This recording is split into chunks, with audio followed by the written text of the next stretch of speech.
it struck me I have not been expressing strong enough opinions on this channel. So to remedy that, I wanted to share something which I do have a strong opinion about. I noticed.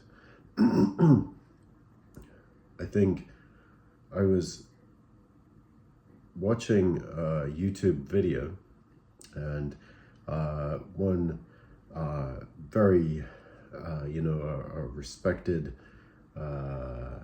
news journalist said that all visionaries are saying we have, this duty or ability to conquer space and to go up into space. And I take issue with that. I mean, she's right. It's true. Like, people who are considered visionaries these days are saying that the future of humanity is in space. But I think over the ages, many visionaries, and indeed visionaries that people would claim to have a great amount of adherence to the principles of these days, Buddha, Jesus, Muhammad, certainly did not have quite that vision of going and exploring space. You could say that they just hadn't got rockets back then or something, but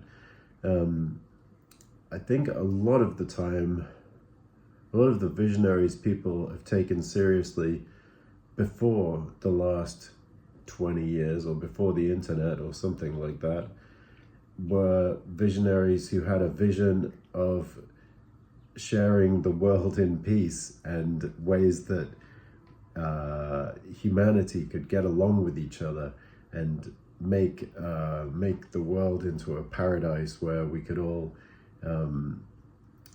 live in happiness and abundance and peace, and raise our children to enjoy the seasons of earth and to raise children of their own.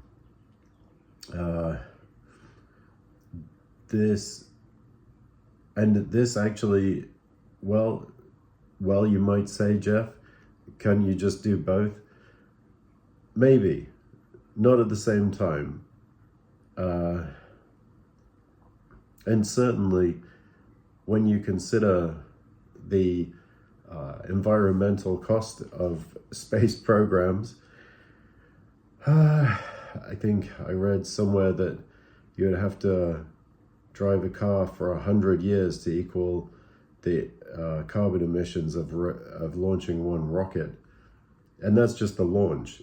Think of an entire space program. You're thinking not just the launch of that rocket, but all the tests, building the factories, building the everything, down to buying the Lambo for the chief engineer, or all of this exertion that it takes to go to space instead of doing something else, causes pollution and detracts from what these great minds and great hands might otherwise be doing. And I think we do, as a species, run on visions, and that does direct us. And I think the vision of humanity as just this spacefaring element has some weaknesses to it.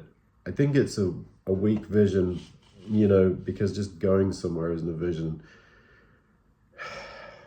And also it's lazy. It's just from Star Trek, basically. Because the reality of space exploration is nothing like that. If you really think about, what it means really going into space, and, for a very long time, possibly forever, is going to be just like going and living in an airtight shipping container and having Meals on Wheels brought to you, because everything you're going to have is going to have to come from Earth, because that's, that's where we emerge from. That's the ecosystem that we as humans are part of, and it just doesn't exist anywhere else. I mean, it all looks pretty on these TV shows, but think of the absolute worst place you've ever been on planet Earth. The worst one. Right, all of space is worse than that. There isn't any air, there isn't, you're any place in space, you're further from a Starbucks than you could be anywhere, certainly in America. I don't know if that's true. But the point stands. Space is just an awful place. Anyway, I'm not going to let this run on. But, yeah, terraforming, you say. Impossible, I say. And why?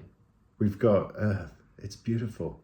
Go look at a mountain or a flower or something. I don't know. So I would say, let's just think for a moment. And I think it's personal as well. Like my paradise, my vision isn't your vision. And the reason the great leaders of the past, their visions have moved us so, is that because they are shared visions. And once, they share them, they ignite some sort of image in others. And so everyone has a different heaven, and maybe yours is sitting in a airtight single wide trailer on Mars waiting for the next Meals on Wheels delivery, but maybe it isn't. Maybe it's something else. And so let's give ourselves just a few moments now. Try imagining what you think. What's your vision for humanity's future? What would be a paradise for you? What would take us a step closer to a perfect world?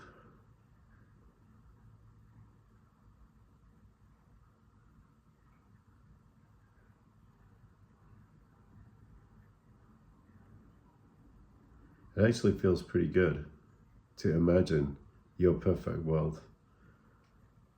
And maybe, if you believe what they say, it makes it a little more true. So let's just take 10 more seconds. Imagine our perfect world.